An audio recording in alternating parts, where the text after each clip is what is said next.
Selamat sore, salam sejahtera bagi kita semua. Perkenalkan, nama saya Reni Yuliani dari Universitas Mercu Buana. Kali ini saya akan presentasikan tugas besar 1 ekonomi makro.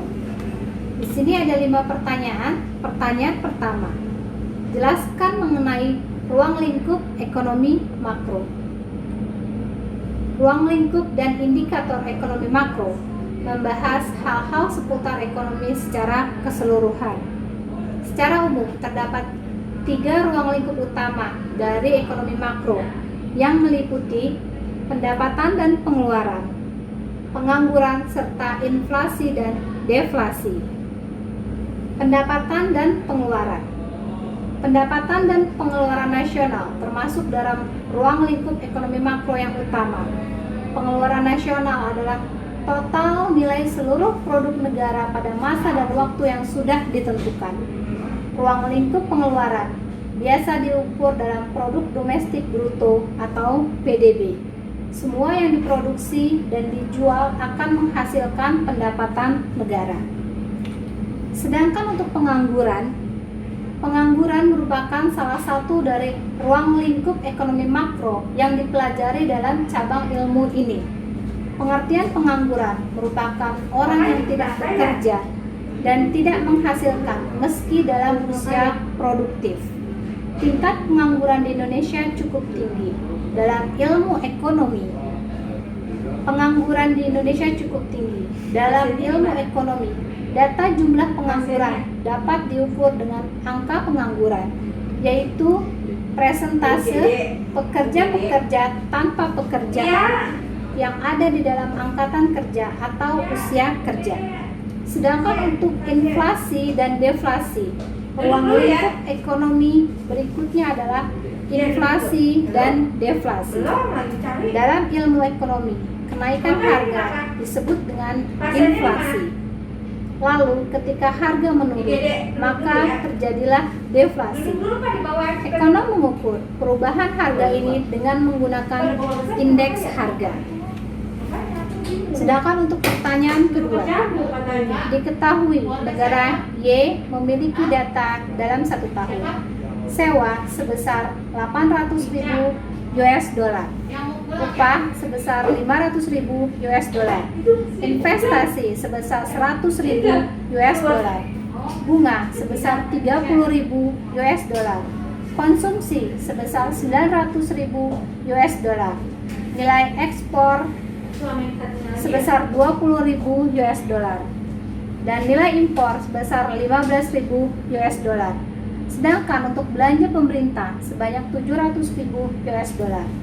Besarnya pendapatan nasional negara Y dihitung dengan menggunakan pendekatan pengeluaran adalah sebagai berikut.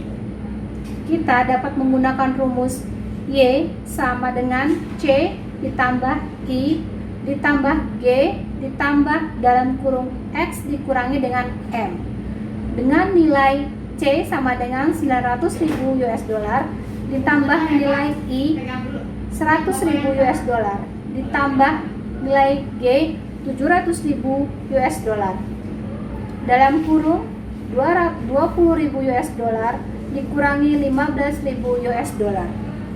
Jadi, besarnya pendapatan nasional negara Y dihitung menggunakan pendekatan pengeluaran adalah sebesar 1.705.000 US dollar.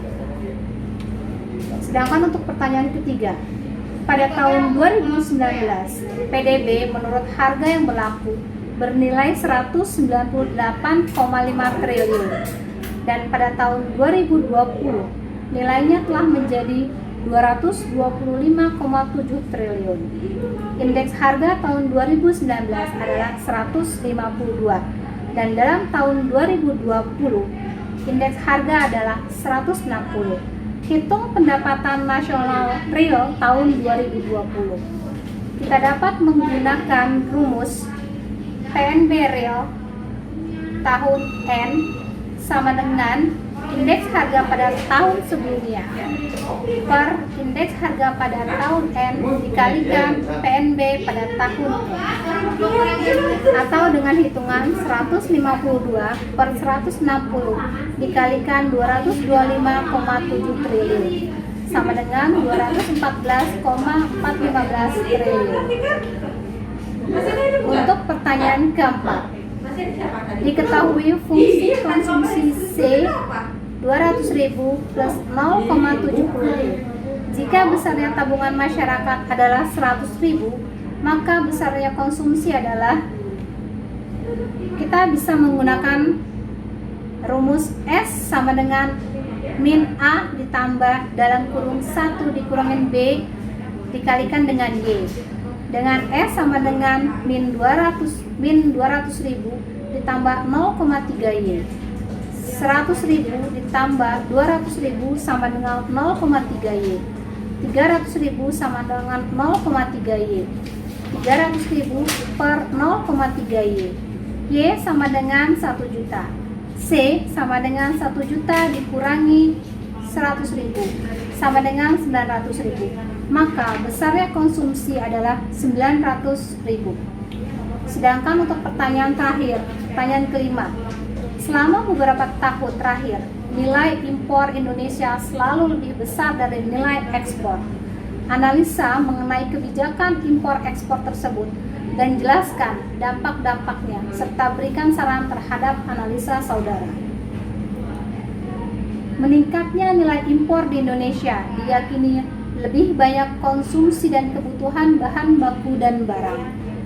Setiap tahun, kebutuhan pangan nasional terus meningkat, tetapi produk pangan kita tidak bisa memenuhi kebutuhan yang terus meningkat itu. Intinya, high demand but less supply. Setidaknya, ada 2 faktor yang menyebabkan kenaikan impor, yaitu permintaan konsumsi masyarakat dan pemenuhan bahan baku untuk industri dan barang modal untuk proyek infrastruktur. Proses atau selisih dari ekspor dan impor di suatu negara disebut dengan raca perdagangan. Raca perdagangan dapat mengidentifikasi perekonomian suatu negara. Raca perdagangan atau sering juga disebut dengan raca ekspor impor adalah sebuah istilah yang menjelaskan perbandingan antara ekspor dan impor. Jika kondisi nilai impor lebih besar dari nilai ekspor, maka raca perdagangan di negara tersebut menjadi negatif atau defisit. Jika dalam keadaan tersebut dapat dipastikan negara tersebut telah melakukan impor yang lebih banyak daripada ekspor. Salah satu upaya dengan meningkatkan produksi dalam negeri, baik itu berupa makanan pokok seperti beras dan buah dan makanan kebutuhan sehari-hari yang sering dikonsumsi masyarakat, sehingga bisa memenuhi kebutuhan konsumsi dalam negeri yang terjangkau dari segi harga dan bisa bersaing dalam segi kualitas. Adapun upaya yang lain yang dilakukan pemerintah adalah mendorong investasi bertujuan ekspor.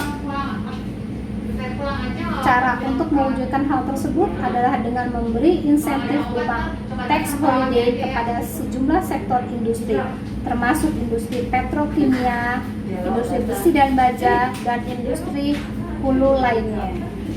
Demikian penjelasan. Terima kasih. Wassalamualaikum warahmatullahi wabarakatuh.